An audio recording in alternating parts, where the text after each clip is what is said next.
Hello, this is Professor James Strickler, and this is a course in American government. In this lesson, we are in Unit 2, Constitutional History, and this is Lesson 8 about fixing the Articles of Confederation. In this lesson, you'll learn about the Mount Vernon Conference, about the Annapolis Convention, about the Philadelphia Convention, about reformers who attended that convention intent on amending, and the secret deliberations that took place at it. Now let's begin by reminding you of something that we learned in the previous lesson, that the states were struggling to cooperate under the Articles of Confederation. As fledgling new countries, the 13 former colonies had begun to realize how weak they were alone and how much they potentially needed each other. In this lesson, we'll learn then the steps that they took toward forming a greater union. And those steps began with the Mount Vernon Conference of 1785. The Mount Vernon Conference of 1785 was attended by the states of Virginia and Maryland. And they had gotten together to discuss navigation and trade on their common waterways in the Chesapeake Bay. Now, the meeting that they had, just to discuss their issues along their own boundary between their states, ended up being productive. And as they thought about the productive results of this meeting, they realized that maybe a similar meeting could benefit all the states and help them to all cooperate better together. So they arranged to meet together again the next year, 1786, in Annapolis, Maryland, for another convention. And they invited the other newly formed states to come and attend with them. 5 states showed up. Ironically, Maryland didn't show up, even though the meeting was being held within the state of Maryland at their state capital. But nonetheless, 5 other states, led by Virginia, showed up at this meeting. And in this Annapolis Convention, what these 5 states discussed was the possibility of removing trade barriers. Trade barriers are things like taxes and regulations that are put up to potentially prevent, or at least in practice, discourage goods coming in from other states. This is a common thing for countries to do, and it was a common problem under the Articles of Confederation, that the states are putting up barriers to trade with each other. Now, that isn't good for the people who get an inefficiently functioning economy as a result that doesn't help them be prosperous. So it's a good idea to try to take down trade barriers, to allow people to freely engage in trade, make as much money as they can, and become wealthier. Well, you notice that the first convention, the one between Maryland and Virginia, was about economic concerns, navigation, and trade. Now we have the Annapolis Convention, again concerned about trade barriers. And this is the common theme that is strung through these conventions that lead up eventually to the writing of the Constitution of the United States. Well, the Annapolis Convention, one of the things that it did was it called for another convention to be held the next year, in 1787, in Philadelphia. Their hope was that this Philadelphia Convention in 1787 would finally get all 13 of the states together to talk about resolving the issues that had come up in the Articles of Confederation that we discussed in the previous lesson. In particular, economic issues about commercial relationships, trade, taxes, things like that. Well, at this Philadelphia Convention, 12 of the 13 states showed up. The one state not represented was the state of Rhode Island, which boycotted the convention.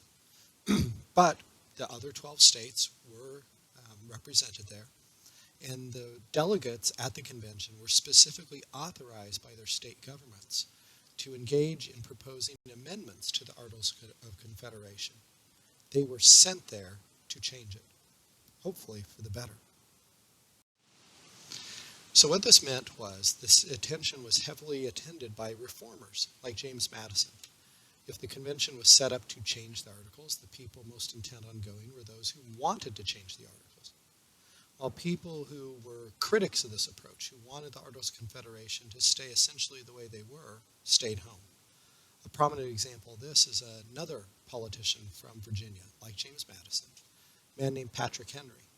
Patrick Henry is famous for, during the time of the American Revolution, standing up and saying, "Give me liberty or give me death."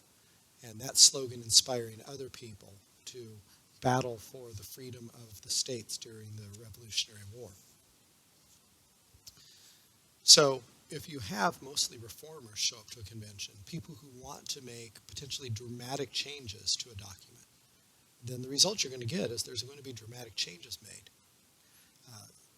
That is assured when conservative, in the proper sense of that term, people like Patrick Henry stay home. The people who want to keep things the way they are not represented, but the reformers are, and so reform happens. Another thing that made it possible for reform to happen is once the delegates were together meeting in Philadelphia, they decided to keep their deliberations secret from the public.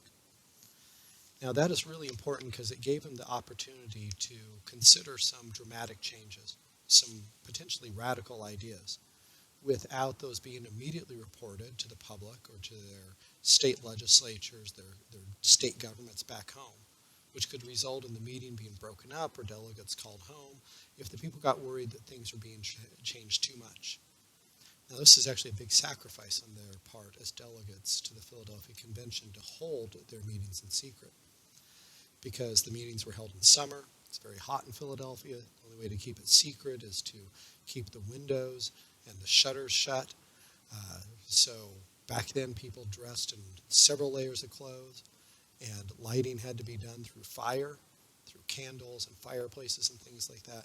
So they were in a cramped room, overdressed, high heat of the day, the windows all shut, using fire for light. Okay, it was a miserable place to be, and try to keep everything locked up in secret. But that shows how important it was to them to try to keep their deliberations out of the public eye, so they'd be free to explore ideas that they otherwise felt that they wouldn't be able to. Probably the first big conclusion of the convention was a realization among the delegates there that the Articles of Confederation could not be salvaged. They couldn't be fixed. There was too much wrong with them. And so they could take advantage of their power to amend them, or at least propose an amendment to them, amendments to them, to propose amending them entirely out of existence and replacing them entirely by another document. And that's what eventually became the Constitution of the United States. So now let's review what we learned in this lesson. First of all, what was discussed at the Mount Vernon Conference? Remember, that was between Maryland and Virginia. Was it navigation and trade? Was it judicial power? Or foreign policy of them as states? Or civil rights issues? The correct answer is navigation and trade. What was the goal of the Annapolis Convention? Was it about defining civil liberties, or about a new treaty with England, or rejarring state borders? Or was it about taking down trade barriers? The correct answer is to take down trade barriers.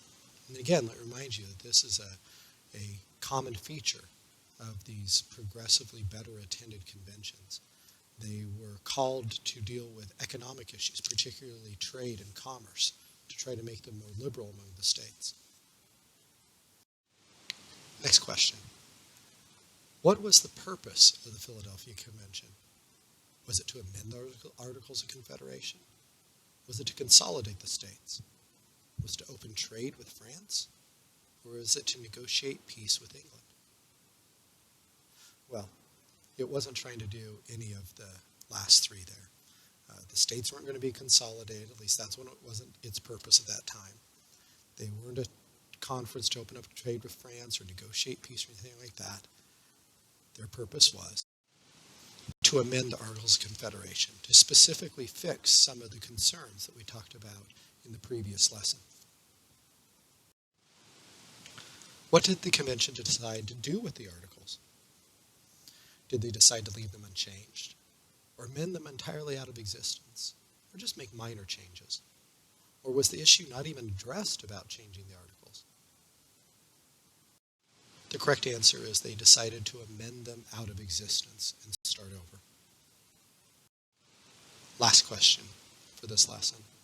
How did the delegates ensure that they could work freely? In other words, to propose whatever and discuss whatever ideas they wanted. Did they send regular reports back home?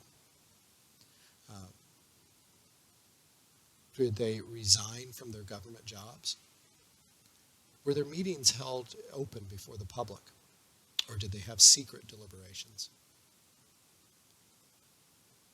The correct answer is that they kept their deliberations, in other words, their meetings in secret, so they could speak freely. Okay, that does it for Lesson 8 about fixing the Articles of Confederation. The next lesson, Lesson 9 of Unit 2, will be about the Constitution.